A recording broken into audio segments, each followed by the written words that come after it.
ზარმაცი პიცა. ძალიან მოხშივდა ყველას. უცებ გვინდა რაღაცა მოვამზადოთ, სახელდახელად. რატომაც არა? ბებოსლავაში. ცოტა წყალთან გაზავებული ტომატი, ერთი სუფრის კოვზი, ჩორიზო, რამოდენიმე ნაჭერი, რაკოვურიძე ხვი და ცოტა შებოლილი სულგუნი. ეს სულთან მისაყოლებელი რო ესე წკ დავჭერით და ეგ არის.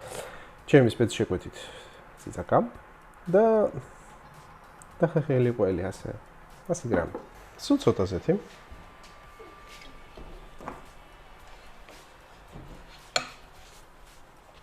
პირველი ფენა. ხო. კიდე ესეც ამასაც ცოტა წავუსვათ. იდეაში უმჯობესია რა თქმა უნდა ზეითუნის ზეთი, მაგრამ რა არ დაგიმალოთ ზეითუნის ზეთის გემოდითად არ მიყვარს. ყველაფერს არ უხდება. ძალიან სპეციფიურია რა. მოვაყაროთ ყველი.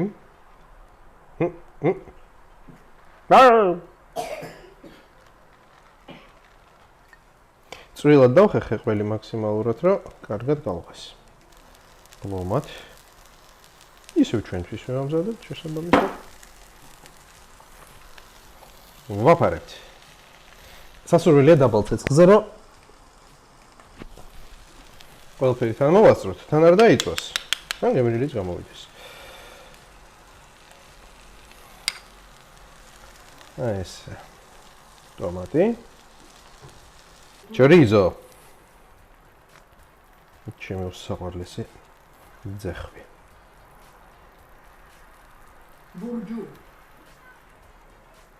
ტომატი ბურჯუ. მე კი რა უნდა და მეჭხუნება.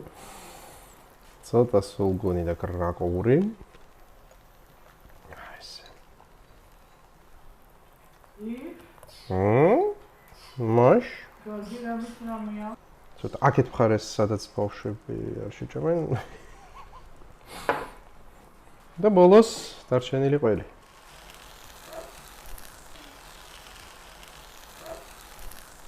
დავაფაროთ ხუფი და ვაცადოთ 5-7 წუთი. ან ნაკლები გააჩნია. რაც უფრო გშია, მით ნაკლები დრო სჭირდება კერძის მომზადებას.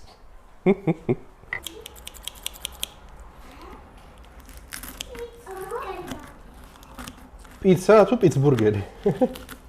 ო, ჩემი ციცაკიანი უნდა ვცადო. ძალიან კაი რამეა.